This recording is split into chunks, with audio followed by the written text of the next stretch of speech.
Сайн байцгаана уу? Суугтай иргэн тавтай морил. Өнөөдөр би та бүхэнд 2020 онд Монголд болсон үнэхээр харамсалтай олон хүний сэтгэлийг чочроосон нэгэн хэргийн тухай ярихад бэлэн боллоо. 9 настай бяцхан охины аминд хойд эцэг нь хүрсэн хэрэг тухайн үедээ хэвлэл мэдээллээр өргөн хүрээнд гарч байсан. Энэхүү хэргийг сэрэмжлүүлэх болгох үүднээс хүргэж байгаа бөгөөд нэрсийг нууцалж та бүхэнд ойлгомжтой байлгах үүднээс түгээмэл нэрсээр орлолон хүргэж байгааг анхаараарай. Өнөөдөр би гэрчийн мэдүүлэг, шүүгдэгчийн яриа, шүүх шинжилгээ болон шүүхийн шийдвэрээс та бүхэнд танилцуулна. Ингээд шүүгдэгчийн хоёрын мэдээллээс та бүхэнд хүргэе. Шүүгдэгч Батаан Монгол улсын иргэн 1984 оны 5 сарын 31-ний өдөр Сэлэнг аймагт төрсөн 36 настай, эрэгтэй, дээд боловсролтой, иргэншил судлал, гадаад харилцааны ажилтан мэргэжилтэй, эрхэлсэн тодорхой ажилгүй, Сэлэнг аймагт оршин суух бүртгэлтэй боловч Баянзүрх дүүрэгт амьдардаг, ам буул 5, эхнэр давгар 2 охин, нэг хүүгийн хамт амьдардаг. Усаас авсан гаяо шагналгүй, урд хэрүүгэн хариуцлага хүлээж байгаагүй. Холбогдсон хэргийн талаар дуртахад шүүгдэгч Батаан 2020 оны 9-р сарын 19-ний өдөр Баянзүрх дүүрэгт байрлах өөрийн гэртээ давгар охин болох 9 настай Анужинг бага насны хүүхэд гэдгийг мэдсээр байж дүүчин машин дайруула хоолт химээ гэдэс хэвлийн тус газарт нь хөлөөрөө өшгөлсний улмаас хохирогч 2020 оны 9-р сарын 20-ны өдөр нас барсан буюу хүнийг санаатай алсан гэмт хэрэгт холбогджээ.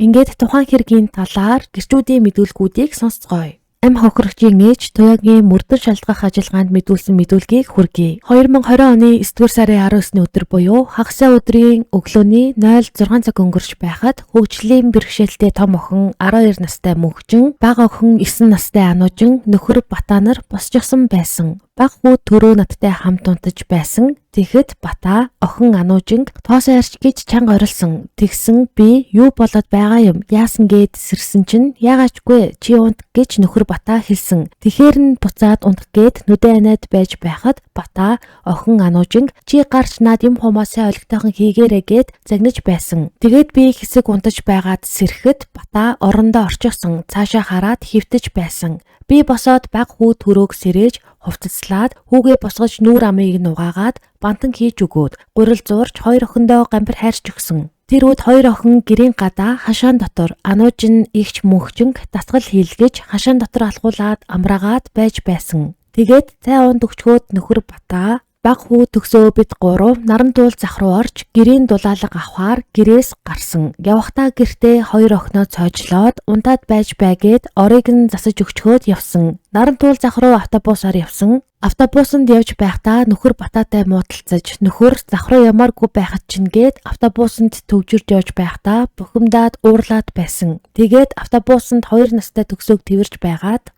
"Майн хүүхдээ ав" гээд надад өгсөн. Би хүүгээ аваад автобусанд тэрж яваад өгөөмөр хавцаа автобуснаас буугаад хүүхдээ авахгүй уурлаад урд алхаад яваад байсан. Би араас нь хүүхдээ хөдлөөд алхаад явсан. Наран туул зах дээр очоод гэрийн бүрээс дулаалга сонирхож явж цаг гарan тойроод явж байгаад гэрийн бүрээс авахаар нэг лангуун дээр очоод Батаа эгтээ морч мөнгө авчгаад ирээгээд явсан. Явснаас хойш 30 орчим минутын дараа хурж ирсэн. Ирэхэд нь амнаас нь арх хүнэртэх шиг болсон. Тэгэхээр нь чи яасан гэсэн чинь ярианы сэдв өөрчлөөд худалдагчтай яриад өнгөрсөн. Наран туул зах дээр явж байхдаа хоёр охин лөө залгадаа нөгөө хоёр чинь юу хийж байна гэхээр нь охины утас руу залгаад юу хийж байна гэж асуухад хэвтэж байна гэж хэлж байсан.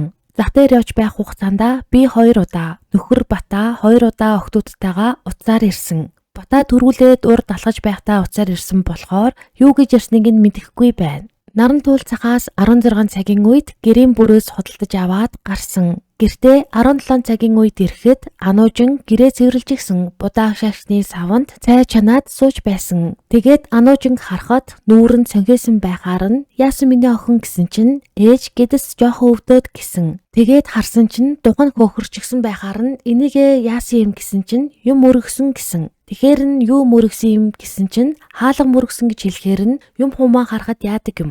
Гараад гэрийн хаягаа шуучих миний охин гэж хэлсэн. Тэгээд Анужин гэрээс гарсан. Гадаа гэрийн хаалганы урд худагны хажууд Батаа охин Анужинтай "Миний охин яасан" гэдсэн зүгээрөө яаж байна гэх зэргийг асууж байсан. Ануучин болохоор гайгүй зүгээр гэж хэлж байсан. Би гэртээ тухайн үед мах чанаад шүлэнд нь будаа хийгээд хоол хийж байсан чинь Бата 1 шил 0.33 литрийн архины мөнгө өгчих гэсэн. Тэгэхээр нь уурлаад үгүй чи яхаараа архитаар суудаг юм. Ямар ядаргаатай юм гэсэн чинь төрөвч ил байсан болохоор төрөвчнээс 10,000 төгрөг аваад өөрөө гараад явсан. 20 минут орчмын дараа 0.33 литрийн хараа арх лаацтай пив бариад орж ирсэн. Тэрийгэ Бата ганцаараа уугаад Ануужингаас миний охин яаж байна? Зүгээр үгээд байн асуугаад байсан. Аав нь одоо энийг уучгаад дахиж арх уухгүй гэж ярьж байсан. Тэр архийг дуусгаад Бата охин Ануужингаас заримг авах уу, ундаа авах уу гэж асуухад Ануужин тгий гэсэн чинь Бата охин ундаа заримг авъя гэж байна. Чи яваад ир гэсэн. Тэгэхээр нь заа гэд гарах гэсэн чинь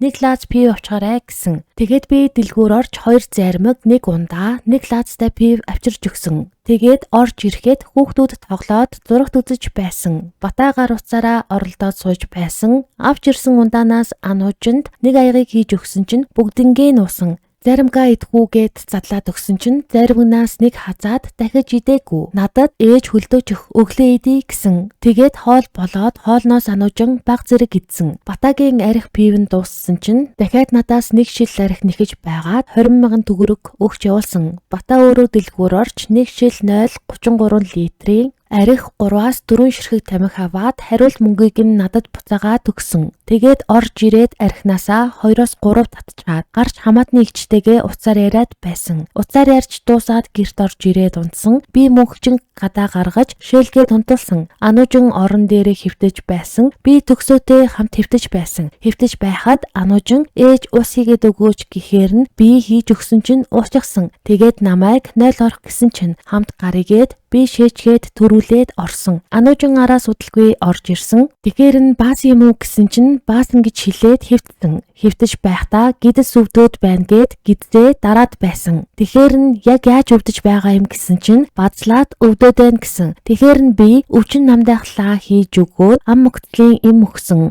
Тэгээд хэвтэж байгаад зүгээр үгээд Ануужингаас асуусан чинь зүгээр гээд цоглог дуугарч байсан. Тэгэхээр нь түргэн дуудах уу гэсэн чинь яах юм зүгээр жоохон унт чахвал зүгээр болох байх. Харин та зурагтаа унтрааших гэхээр нь зурагтаа унтраагаад унтсан. Шөнө 03 цагийн орчим шээчгээд буцаж орж ирээд Ануужингаас миний охин яаж байна гэд асуусан чинь гайгүй зүгээр ээж гэсэн. Тэгэхэд Бата бас сэрээд Ануужинг яаж байна гэж асуусан чинь зүгээр гээд унтцгаасан. Тэгээд удалгүй 4 цаг арай болоогүй байхад сэрээд Ануужинг дуудсан чинь амьсгалахгүй байсан. Тэгэхээр нь сандраад түргэн дуудсан. Түргэний эмч 30-аас 40 минут болж байгаад ирсэн. Ирээд хүүхдийг нас барсан байна гэж хэлсэн. Түргэний эмч цагдаад дуудлага өгөх ёстой гэд дуудлага өгөөд гадаа машиндаа гарч суусан. Тэр үед нь би орилж чарлаад Бата бас хажуугаар нь орилж гүйж гараад эмчийг дуудаж надад даралтны мөгүүлсэн. Тэгээд эмчийг гарсны дараа намайг уйлаад сууж байхад Бата надад чи Ануужинг усанд явсан гэж хэллээрээ. Намайг ганц удаа авраарай гэж занал хийлсэн. Тэгэхээр нь чи юу яриад байгаа юм бэ? Юу гэсэн үг юм бэ гэсэн чинь Бата бочуураад гараад тамхи тариа хайгаад яваад исэн. Тэгж байхдаа үлдсэн архиа уучихсан. Цагдаа нар ирээд Батаг машинд суулгасан байсан. Би төрөөг авч гараад хувцсыг нь өмсгөлээрээгээд машинд оруулж өгсөн чинь Бата над руу муухай хараад исэн.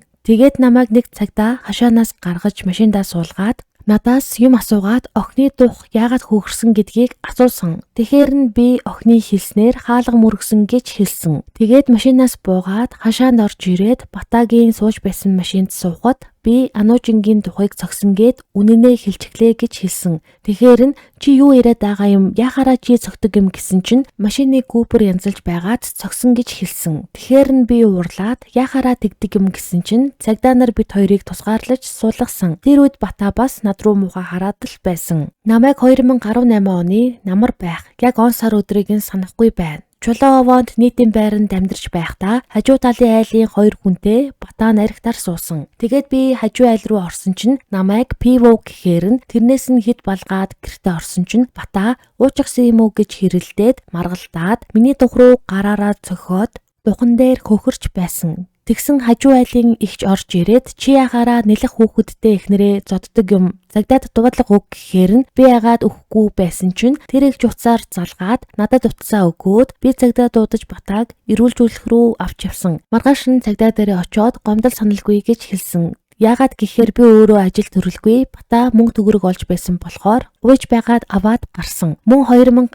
оны 100 ажлын газрын хүмүүс ирээд пив уцгаасан. Тэгсэн бата намайг миний ханд пив уу гэхээр нь уусан. Тэгээд ажлын газрын хүмүүс нь явсны дараа чи яхаараа надтай зэрэгцэж уудаг юм гэд агсраад миний нүд рүү цохиж нуруу руу өшөглөж байсан. Тэр үед цагдаад дуудлага өгөөгүй, эмнэлэгт үзүүлээгүй. Намайг цохиж зодсны дараа бүх утаснуудыг аваад нуучих миний нүдийг цохиж хөхрүүлчихэд гар утсаараа бичлэг хийчихсэн байсан. Тэр нь гар утсан дээр нь байж магадгүй шар хатанд хүүхдүүд ирээгүй үед 1-2 удаа зодуулж байсан. Ер нь бол амар төвшөртэй байдаг байсан. Миний хөгжлийн бэрхшээлтэй охин мөнхчинг алгаж байхдаа унах юм уу? Юм түшгээр яхаараа ундаг юм. Айтайхан явж гараад шээхэд яадаг юм гээд 1 удаа алгадсан. Тэгэхээр нь би урдуур нь орж хэрэлдээд зодуулж байсан. 2019 оны намар байх. Бас он сар өдрийг нь санахгүй байна. Би 24 цагийн ээлжинд хончоод гэртээ ирсэн чинь мөнхчингийн зүүн гарна байхаа хавтсан байсан. Тэгэхээр нь яасан юм бэ гэд асуусан чинь жоохон түлхсэн чинь газар тулаад л унсан штэ гэж хэлсэн. Тэгээд бата өөрөө эмнэлэг авч явж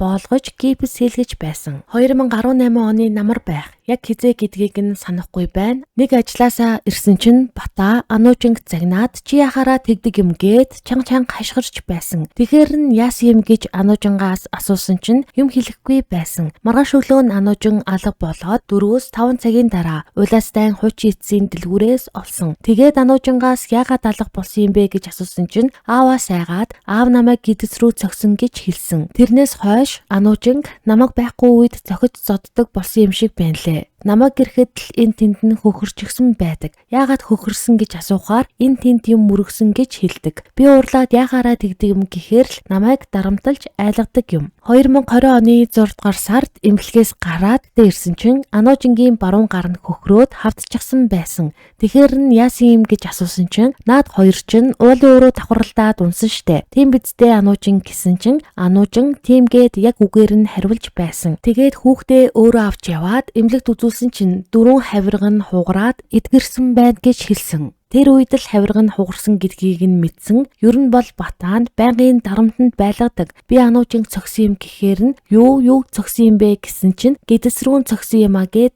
байсан. Би урд нь мэдүүлгээ өгөх үедээ сэтгэл санааны хүнд байдалтай зарим зүйлээ мартчихсан, дутуу ирсэн байсан. Би хуушурын цайны газарт тогооч хийдэг байх үеэр манай гэр шар хатанд байсан. 2019 оны 11-р сарын дундуур өглөө босоод ажилдаа явах гээд замдаа охин ануужинг сургууль хүргэж өгдөг байсан юм. Сургууль руу хүргэж өгөх замд ануужин цүнхээ үрээд явж байхдаа нэлээд хүн дамсгалаад өөрт нь зовиртой юм шиг харагдаад байхаар нь ээжтэй цүнхээ өгч гээд цүнхийг нь авсан. Энэ үед миний охины хаана нүвдөд байна? Зүгээр үү гэж асуухад амьсгалахаар миний цээжээр өвдөд байна гэсэн. Яг тэр үедээ ханаад хүрсэн байсан болохоор би хатгаа авчихсан юм болов гэж бодоод маргааш нь ажилласаа бууж очоод охиндоо ханаад нэм өгч байсан юм. Тэр үед л хавирга нь хугарсан байх гэж бодож байна. Өөрөөр хавирга нь хугараад өөрт зөөртэй байгаа зүйл надад ажиглагдаагүй. Ер нь батаг ямар зантай. Намайг болон өөрийг нь ихч мөнхчинг нь яаж дарамтлахыг миний охин талигааш мэддэг байсан учраас задуулаад гэмтэл авсан ч гэсэн надад болон өөр хүнд хэлэхгүй нуугаад ганцаараа өвдөд шаналаад явж байсан байх. 2020 оны 6 дугаар сард гэрээхийн хашаанд батагийн үсийг усаж байгаад урд хэсэгт нь сахлын хутгаар жижиг зүсчихсэн чинь шууд уурлаж босож ирээд гараа зангидаж байгаад миний гидс рүү хүчтэй 1 удаа цогсон. Энэ үед мөнхчин ануужин хоёр хоёулаа харж байсан. Батаан намайг болон миний хоёр охиныг байнга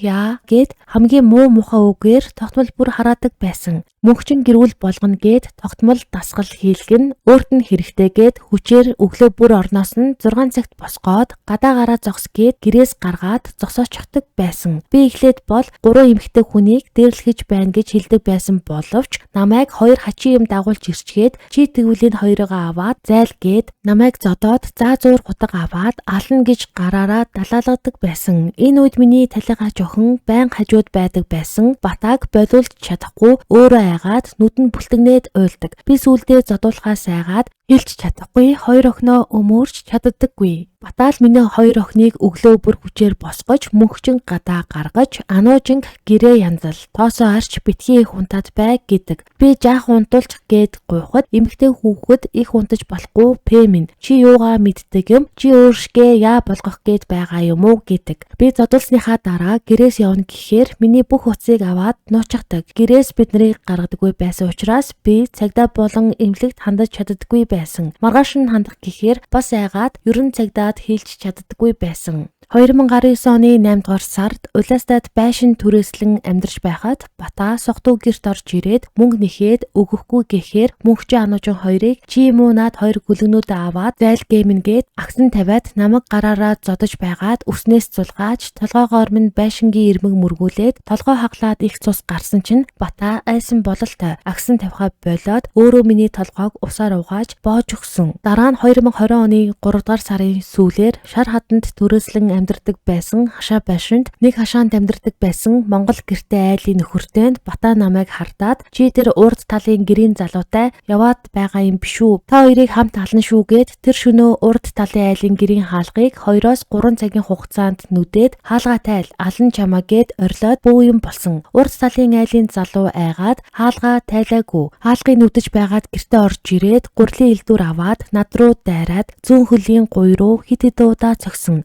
Би байшингаас гараад зугтаасан чинь араас гүйж ирээд үстээд чирсэн чинь усны тэргэнд миний хөлийн зүүн шилбийг нэлээд гүнзсээд цус гарсан чинь Бата агсан тавхаа болоод унтаад өгсөн. Яг миний нүдэн дээр хоёр охиныг минь олон удаа зодож цохиж байгаагүй. 2019 оны 2 дугаар сарын 4-ний өдөр өвөл би хуучурын цайны газарт 24 цагаар ажиллаа хийгээд ажилласаа буугаад гэртээ иртэл мөнхчин баруун гараа сойгоод боочихсан байсан. Би бас гарыг нь яачихсан юм бэ гэхэд би хурдын ав гээд хилээд жаахан түлхсэн чинь гараа дараад өөрөө унсан. Наадах чинь гайгүй байх. Би цайгаар боосон гэж хэлсэн. Тэгтэл маргааш нь буюу 2019 оны 2 дугаар сарын 5-ны өдөр гар нь улам хавтчихсан байсан учраас эмнэлэгт очиж үзүүлээгээд Бата мөнхчинг дагуулад Баянзүрх дүүргийн нэгдсэн эмнэлэгт очиж зургийг нь ахуулсан чинь гарных нь ясан цуурчихсан байна гэд гипс түлчихсэн байсан. 2020 оны 8 дугаар сард байх. Би яг өдрөө санахгүй байна. Хашаан доторх шарилжийг мөнхчин ануужин хоёр зулгааж байсан. Би гэртээ хоол хийгээд байж байтал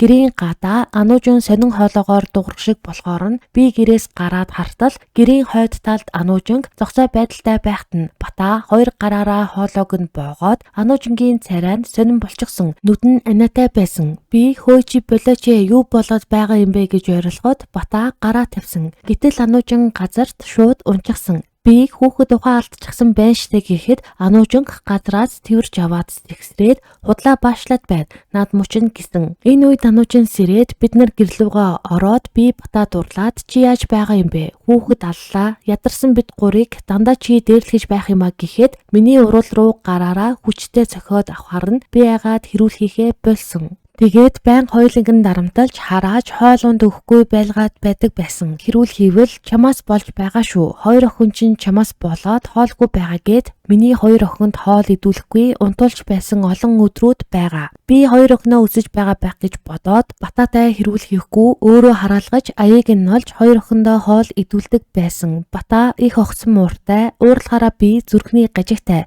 Та нарыг ална шүү гэж дандаа дайрдаг. Ямар ч хүнтэй харьцан П гэж байдаг. Намайг ах дүү нартайгаа уулзах гэхээр танаахан арчаагүй. Чи уулзахгүй шүү. Битгий гэрт нь оч. Битгий манай гэрээр шагаалгаарай гэдэг. Би энэ байдлаас нь болоод ээж төрсөн ах, төрсөн дүү нартайгаа айгаад ярьж чадахгүй. Бүр уулзч чадахгүй болсон гих мэдүүлгийг өгсөн байна. Насанд хүрээгүй хохирооч гэрч болох хөгжлийн бэрхшээлтэй мөнхчингийн мэдүүлгээс та бүхэнд хүргэе. Ээжийг хаяа зоддог, ануужинг аяг шанаг загалдуулахгүй уугааж байгээд зоддог, намайг солгой гараараа нүд рүү зоддог. Бас түлхээд газарт унгаадаг. Манай ээж болон дүү ануужинг П гэж хараадаг. Ануужингийн хамар руу нуруу руу гараараа дандаа цогтөг. Ээжийн одоо гидсэнд байгаа дүү рүү гараараа зоддог. Ануужинг шүлний аяг загалдуулахгүй уугаа, төрөөгийн тоглоомыг хураа, тоос арч гэдэг. Улаастай жижиг байшинд байхад Бата ах намайг хурдан орлогоо ор гэж түлхээд намайг унгааж миний солгой гарыг хугалж байсан. Бата ах муу хүн, би одоо хамт амьдрмааргүй байна. Ануужин бид хоёрыг зоддог учраас.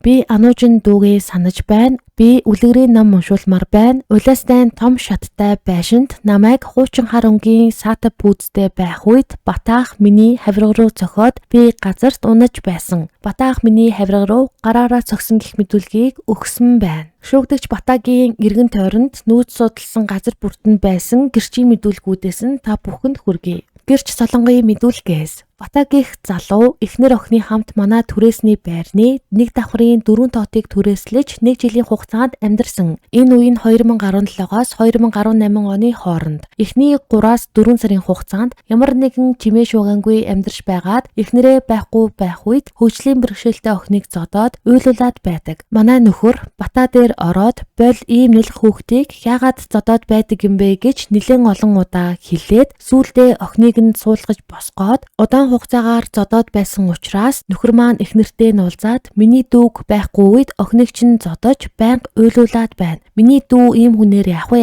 Амьдралаа бодоод сал" гэж хүртэл хэлж байсан. Би шалтгааныг нь мэдэхгүй байна. Ер нь байнга л ууртай байдаг. Охины толгой хөх бие цээжгээд бүхэл бие рүү гараараа цохиж зоддог. Батаа нь хөгжлийн бэрхшээлтэй охиныг эрүүл үедээ ч зоддог, сохтууч үедээ зоддог. Гэхдээ дандаа ээжийг нь байхгүйд зоддог. Эхнэрээ байхад дандаа хараал үг хэлж загнаад байдаг гэх мэдүүлгийг өгсөн байна. Гэрч өнөрөөгийн мэдүүлгээс та бүхэнд хүргэе. 2017 оны 11-ээс 12 дугаар сарын үед байх. Туяа нөгөө залуутайгаа хамт Чулуун овооны орчим нийтийн байр түрээслэж амьдарч байгаа талаар надад хэлж байсан. Ер нь тэр үеэс хойш Батаа ажил төрөл гэж яваагүй. Туяа төрөх гээд гэр зур байсан шиг санагдаж байна. Гэтэл нэг өдөр ямарч байсан Туяа төрөөгүй байсан. Нэг өглөө намайг ажилдаа явах гэж байсан чинь Туяагийн дугаараас "Ахаа авраарай" гэсэн мессеж ирсэн байсан. Би буцаагаад залгасан боловч утсаа авахгүй байсан. Өдөр нь юу болсон бэ гэд ярьсан чинь Туяанд "Зүгээрээ санаа зовлтгүй" гэж хэлээд өнгөрсөн. 2018 оны 4-р сараас 5-р сарын орчим шиг санагдаж байна. Ээж хөдөөнөөс ануужингийн хамт ирсэн. Гэтэл манай дүү Туяа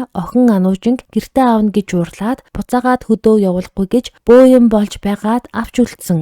Удаагүй 9 сард Батаагийнх Улаастай гих газарт нүүж очиж амьдарч байгаад ануужин сургуульд сурч байсан. Энэ хугацаанд би тэдний гэрт байнга орж гараад явдаг байсан. Намайг орох үед ануужин хичээл хийж байгаа гэд сууж байдаг. Надтай дуугарч юм ярьдаггүй байсан. Урд нь бол маш их дуу шуутай, инээж хөхөрсөн хүүхэд байсан. 2020 оны 7 дугаар сарын ихэр байх. Туяагийн биеийн өвдөөд эмнэлэгт хэвтээд гарсан. Тэгээд би 7 дугаар сарын сүүлээр Туяатай уцаар ярьж биеийг нь асуусан чинь цаа талаас нь нөхөр Батаа "Наад би чинь им ч юм уу? Уцаа салга" гэж орлоод Туяа уцаа салгасан. Би буцааж залгаад Батаатай уцаар ярьсан чинь Батаа миний өмнөөс янз бүрээр хэлээд надтай нэлээд маргалцсан. Гэтэл манай дүү Туяа хажуу талаас нь уцыг нь аваад миний амьдралд битгий орооцолтоод бай гэж орлоод байхаар нь би уцаа салгаад түүнээс хойш огт холбоогүй байсан гэх мэдүүлгийг өгчээ. Гэрч толгоны мэдүүлгээс охин маань тогоочийн туслахаар ажиллаж байхдаа Түмээ гэдэг залуутай танилцаж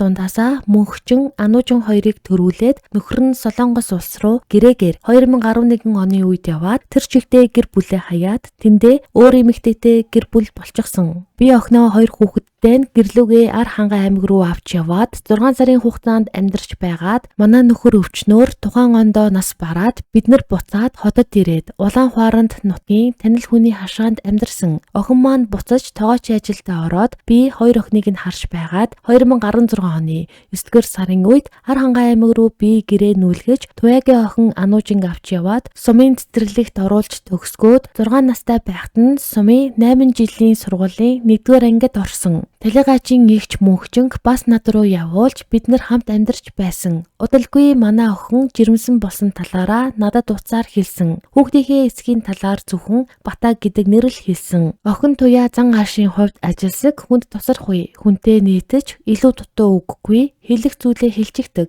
Яриа хөрөөтэй байсан боловч Батаатай хамт амьдарч эхэлснээс хойш нэг л дуу цөөтэй юм нуугаад байгаа юм шиг дотгошоогоо болчихсон. Би Батаа гэдэг хүний талаар мэдэхгүй, царайг нь 2 удаа л харж байсан. Эхний удаад Ар хангай аймагт Жимс Түүн гээд охинтой хамт ирэх үед дараа нь би 200 охиноо ээж дээр нь хүргэж өгөх гээд гэрт нь ирэх үедээ харсан. Ар хангай аймагт Жимс түүх гэж ирээд баг хүү золоог дагуулад Туяа Батаа тэр 3 уул руу Жимсэнд 3 хоног гэж яваад бороо их орсноос болоод манай хажуу айлын залуу мотоциклтэй тосох гэтэл Мотоцикл нь асгүй байснаас болоод манай баг хүү майхан савтайгаа ууланд үлдээд туяа Бата хоёр алхаад гэрт төрүүлж ирсэн. Гэтэл Бата нь тусах байсан тэрмүү залуу худлаа ярьчихлаа гээд уурлаад цай чуухгүй сууж байснаа гинэд хажуу айлын залууг очиж зодно. Хутгалж ална гэж уурал харна. Чи юу яриад байгаа юм бэ? Зайл гэж хэлэхэд туяаг явъя гэж уурлаад тухайн шөнөө гэрт хоноод маргааш нь яваад өгсөн. Би талигаач зээтэйгээ олон жил хамт амьдарсан. Ээж болон Бата эрэгтэй дүү эгч мөгчингийн хамт 2018 оны 6 дугаар сараас эхлэн амьдарсан. Тэрнээс өмнөх хугацаанд миний талигаач зээ охин ямар нэгэн байдлаар гэмтэл авч байгаагүй. Гар хөл бусад ясан огт хугарч байгаагүй. Миний охин туяа зээ охин мөгчин нар мөн адил миний мэдхийн огт гар хөл бусад зүйл гэмтээж байгаагүй. Миний жахан охин галсанд маш их гомдолтой байна гэсэн мэдүүлгийг өгчээ. Гэрч доржийн мэдүүлгээс 2018 оны 2 дугаар сард буюу цагаан сараар ахын гэрт бөөнөрөө золгож уулзахад Бата гэдэг хүний царайг анхаарч байсан. Энэ үед охин мөнхчингийнх нь нүд нь хөхөрчихсөн байсан. Би яагаад ийм зүйл болсон талаар асуухад мөнхчин бөмбөгөн цохиулсан гэж хэлэх үед Бата хажуунаас нь бөмбөгөн цохиод гэж хэлсэн. Тэрнээс хойш эгч хоёр охинтойгоо манад 2 удаа ирж усанд ороод явж байсан. Бататай хамт амьдарч эхэлсэн цагаас хойш би эгчийн 2 хүүхдэд бэлэг өгөхөөр утсаар ярьж байгаад гэрт нь очиход эгч гэртээ намайг оруулахгүй талигаачтай хамт бид нарыг тосож зам дээр уулзаж бэлгээ авдаг байсан. Гэрт нь оръё гэхээр эгч нь ингээд явчих нь гэр зам руугаа байгаа гэж хэлээд гэртээ оруулахгүй байсан. Би туяа эгчтэй 2019 оны 2 дугаар сарын үед утсаар ярьж байхад цаана нь Бата наад бэ чинь юу гээд байгаа юм бэ? Наадахтайгаа утсаар ярьж яадаг юм гээд хараагаад байсан. Би юу яриад байгаа юм бэ гэж эгчээс асуухад эгч бишээ өөр хүнтэй ярьж байна гэд худлаа яриад байсан. Би энэ үед эгчигээ бодоод юу ч хэлж чадаагүй. Манай эгч болон 2 охин нь урд нь гэмтэл авч хөл гараа хугалж байсан тохиолдол байхгүй. 2018 оны 2 дугаар сард цагаан сараар эгчийн гэрт очих үед мөнхчингийн нүд нь хөхөрсөн байхыг харсан. Энэ хэргийг үнэн зөвөөр шийдэж муухай бузар үйлдэл хийсэн энэ хүнд энэ нийгэмд сургамж болох зохих ялыг шийтгэлийг оногдуулж өгнө гэсэн мэдүүлгийг өгсөн байна. Гэрч бүрээгийн мэдүүлгээс та бүхэнд хүргэе. Өглөө үрээр 5-аас 6 цагт нэг хөгжлийн бэрхшээлтэй охин бас нэг охин дагуулад хөтлөөд яваад байдаг. Тэгээд гэр дотроос эрэгтэй хүн тэг инг гээд орилоод байдаг болохоор энэ жаахан хүүхдүүдийг ийм эрт гаргаж яадаг юм бол хөл муутай хүүхдийн хөлийг нь сайжруулах гэж хөдөлгөөн хийлэгдэг юм байх та гэж бодож байснаас өөрөөр зодон цохон болж байхыг нь хараагүй гэх мэдүүлгийг өгсөн байна. Гэрч амраагийн мэдүүлгээс та бүхэнд хүргэе. Батаг би сохтуу арх уусан явж байхыг олон удаа харж байсан. Бата нэг уухаараа 2-3 хоног дараалан ууж харагддаг байсан. Хаяа ууралсан үедээ эхнэрээ П гэх зэргээр хараадаг байсан. Архил их уудаг хүн байсан. Нөгөө хөл муутай охин нь алхаж байгаад бүдрээд унчаар босооч гээд загнаж байхыг нэг бус удаа сонсож байсан гэх мэдүүлгийг өгсөн байна. Гэрч сайхнагийн мэдүүлгээс манай гэр яг хажуу талын айл нь учраас хашааны дээгүүр тэр айлын хашаанд юу болж байгаа бүх зүйлүүд нь харагддаг юм. 2020 оны 6 дугаар сард нөхөр нь эхнэр хүүхдүүд рүүгээ чанга орилж "Пэнүүдэ та нарыг ална шүү" геймин гээд харааж байгаад хөгжлийн бэрхшээлтэй том охиноо 2 гараараа дээшээ өргөж байгаад газарт хүчтэй шидчихсэн. Энэ үед эхнэр нь болон бага охин нь хөдөлж чадахгүй зогсоод байсан. Шидүүлсэн охин нь газраас босож чадахгүй уйлаад байсан. Миний бодлоор эхнэр хүүхдүүд нь тэр хүнээс маш их айдаг. Харцаар нь хөдөлдөг юм шиг санагдсан. Дараа нь 2020 оны 7 дугаар сарын сүүлээр би тогны утас холбох гээд хажуу талын айлын хажаа руу орох үед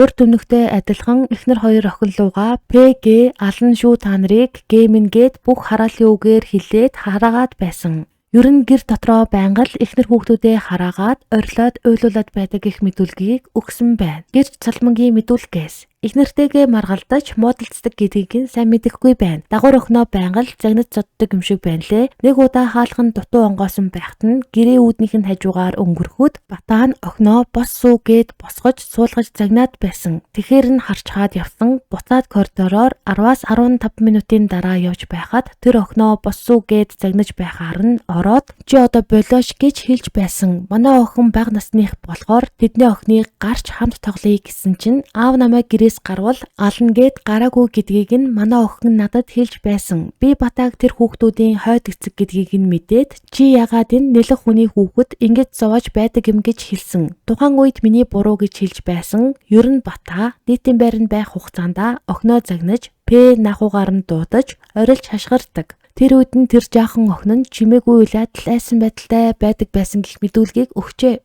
Гэрч булгаагийн мэдүүлгээс би 2019 оны 10 дугаар сард байх энэ дэлгүүр хашаа байшин худалдаж авсан. Тухайн үед манай худалдаж авсан дэлгүүрийн 2 давхарт Батаа нь эхнэр хүүхдүүдийн хамт амьдарч байсан. Би дэлгүүрээ худалдаж авах гээд үзэж харж байгаад Батаагийн гэрт яваад орсон чинь Батаа нь нэлээд сохтуу завлаад суучихсан. Их ширүүн ааш авиртай байрын эхнэр лүгээ юм пэнүүд ороод тэрөө наадуулаа гаргаач гээд муухай хашгирч орилохоор нь санаа зовоод гарсан гих мэдүүлгийг өгсөн байна. Насанд хүрээгүй гэрч хүслэнгийн мэдүүлгээс та бүхэнд хүргэе. Манай гудамжны хүүхдүүд гараад тоглох үед Батаа хүүхдүүдээ огт хашаанаас гаргаж ирж байгаагүй. Бүр байшингаасаа хүртэл битгий гараад бай гэж загнаад байдаг байсан. Би нэг удаа Батаа ахын хашаанд орж хажуу айлын хүүхэдтэй тоглож байсан чинь Батаа ахын охин Ануужин байшингийн гадаа гараад ирсэн байсан чинь Батаа ах гаднаас орж ирээд Ануужин гэртээ ор гэж маш чанга дуугаар загнаад Ануужин гэртээ орсон. Гэтэл Батаа ах Ануужин алгадаад байгаа бололтой чанга чимээ сонсогдож Ануужин уйлаад байсан. Би хаяа Батаа ахыг байхгүй үед нь Батаа ахын хашаанд орж тоглодог байсан.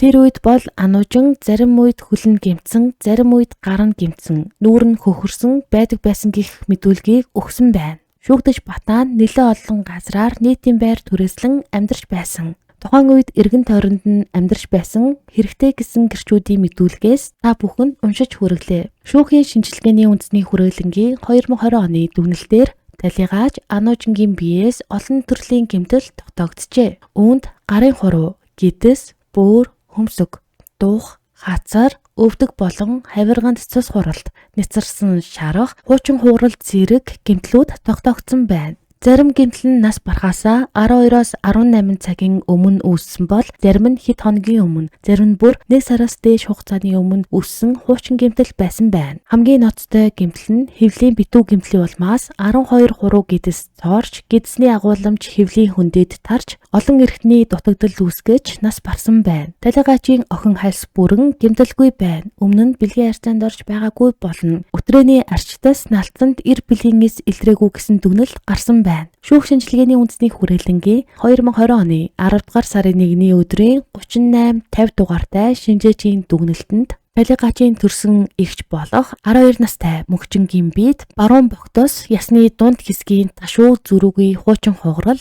баруун зүүн 6, 7 дугаар хавирга сугны дунд шугамар, баруун 11-р хавирга далны шугамаар хуучин хугарал, бүсэлхий 2 мөрөнд сорив, зүүн өвдөгт цулгаралт бүхий гэмтлүүд тогтсон байна. Эдгээр биед учирсан гэмтлүүд нь хэрэг болсонгийн хугацаатай ойролцоо хугацаанд үүсэх боломжтой ба бусад гэмтэл нь хэрэг болохоос өмнө үүсгэгдсэн хуучин гэмтлүүд байна. Дээрх гэмтлүүд нь гэмтлийн зэрэг тогтоох журмын 2-3-1-т зааснаар эрүүл мэндийг удаан хугацаагаар сарниулах тул гэмтлийн хүндэвтэр зэрэгт хамаарна гэсэн дүгнэлт гарсан байна. Шүүх шинжилгээний үндэсний хүрээлэнгийн 2020 оны 10 дугаар сарын 5-ны өдрийн шинжээчийн дүгнэлтээр туяагийн биед баруун зулаан хуйханд шарах, зүүн шилбэнд цулгаралт гэмтэл учирсан байна. Дээрх гэмтэл нь мохоо зүйлийн 2 удаагийн үйлчлэлээр үүсгэгдэн мөн гэмтлийн зэрэг тогтоох журмын 2-4-1-т зааснаар гэмтлийн хөнгөн зэрэгт хамаарна. Дээрх гэмтэл нь 6 сараас дээш хугацааны өмнө үүссэн байх боломжтой бөгөөд үүссэн цаг хугацааг нарившин тогтоох боломжгүй. Дээрх гэмтэл сорив нь ердийн явтаараа арилж бүдгэрэхгүй гэсэн шинжээчийн дүгнэлт гарсан байна.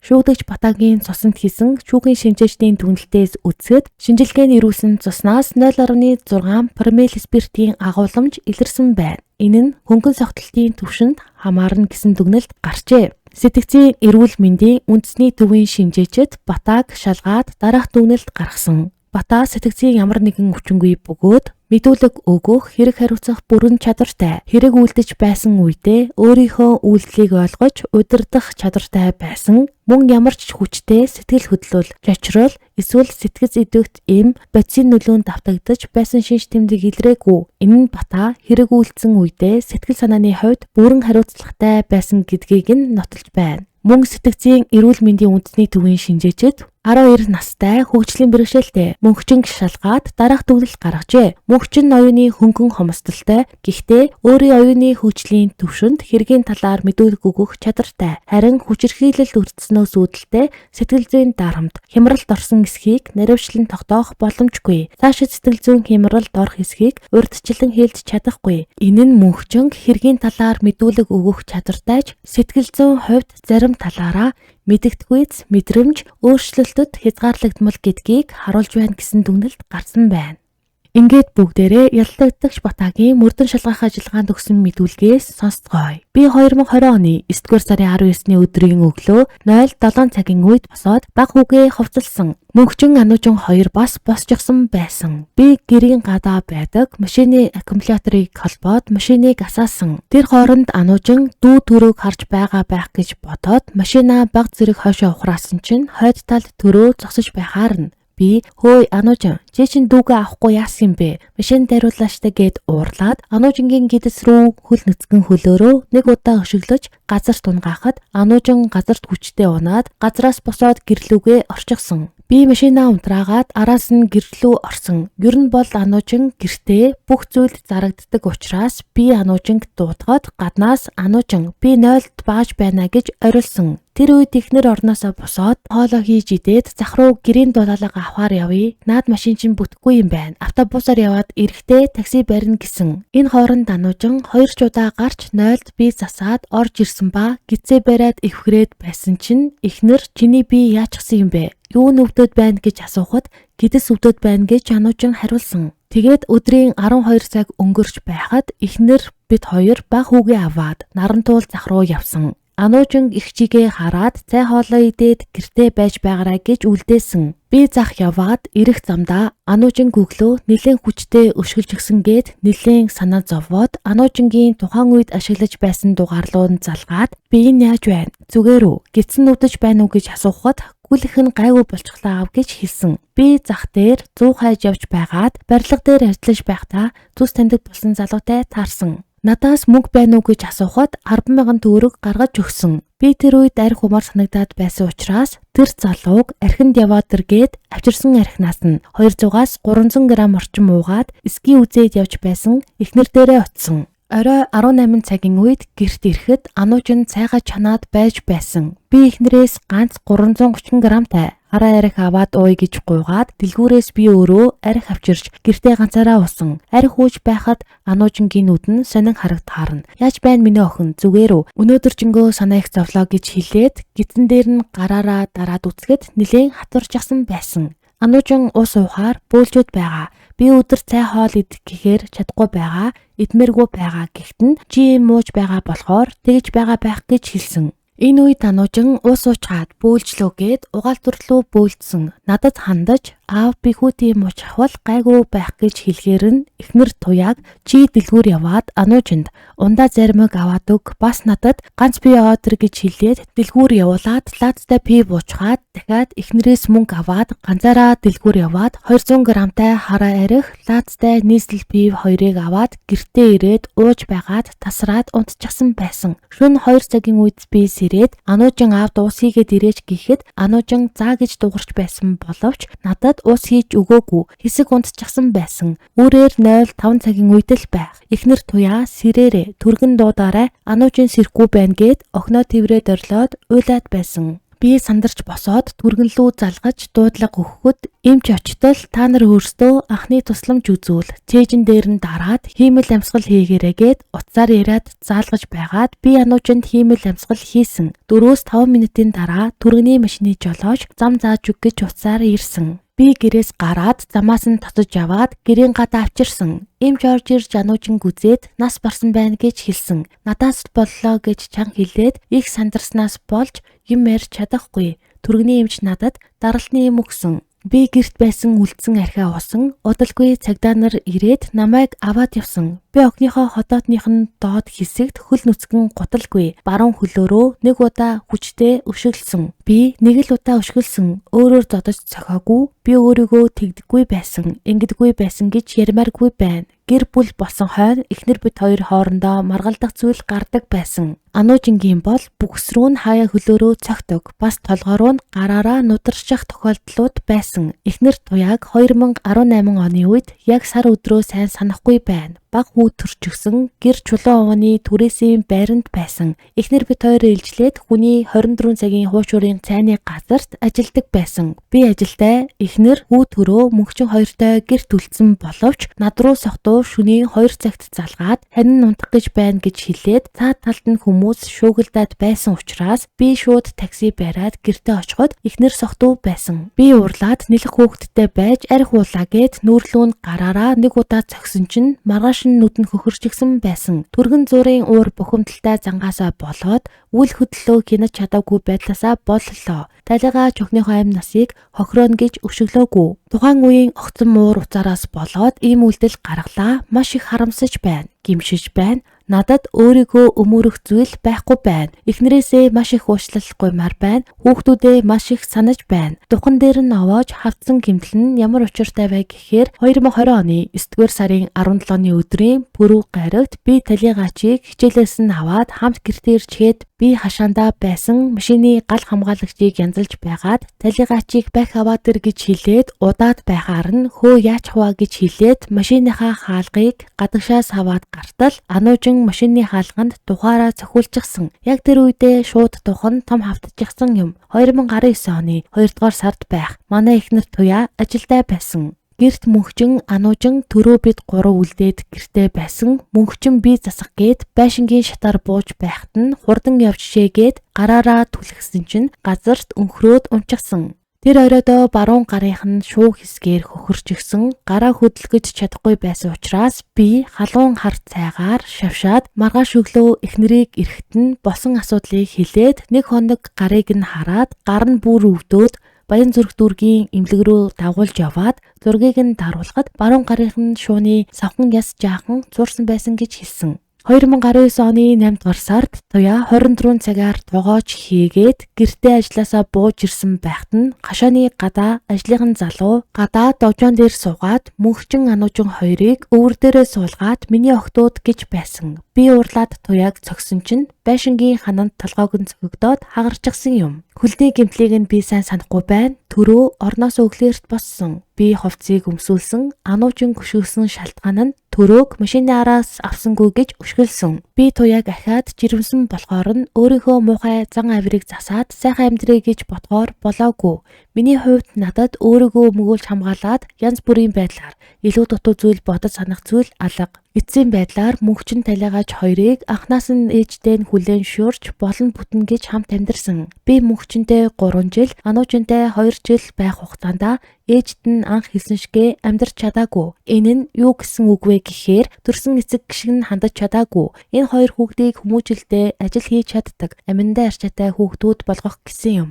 Би талигач охиныг ална гэж бодоогүй. Эцсийн үр дүнд хүүхдийн аминд хүрлээ. Өөрийгөө өмгөөлж хамгаалах хэлэх үг байхгүй байна. Цаашдаа хийсэн хэргийнхээ гим нүглийг би дотроо бодон үүрнэ. Би өөрийгөө жигсэн зэвүүцэж байна. Миний хувьд хийсэн үйлдэлдээ өөрийгөө өмөрөд байх зүйл байхгүй. Эцсийн дүндээ мөнхчин ануужин хоёрт хандаж байсан миний хандлага бол хоёр охиндоо өөрт нь хэрэгтэй хүмүүжил олгож байна гэж бодож буруу үйлдэл гаргаж хэд хатуу ширүүн байдлаар харьцаж байсан гэдгээ сүүлд ухаарлаа. Миний хувьд эхнэр туяаг ийм хэцүү байдалтай буюу бага насны хүүхдүүдтэй орох оронгүй үлдээж байгаадаа л хамгийн харамсаж өөрийгөө зүхэж байна. Цаашид миний энэ хийсэн үйлдэлээс болж миний хань ижил хүүхдүүд минь нийгэмд ичгэвтер байдалд орох үедээ гэж айж байна гэх мэдүүлгийг өгчээ. Батаг хохирогчийг бие хамгаалж чадахгүй бага насны хүүхэд гэдгийг мэдсээр байж гэр бүлийн хүчирхийлэл үйлдэж алсан гэмт хэрэг. Хүндрүүлэх нөхцөл байдалтайгаар гэр бүлийн хүчирхийлэл үйлдэн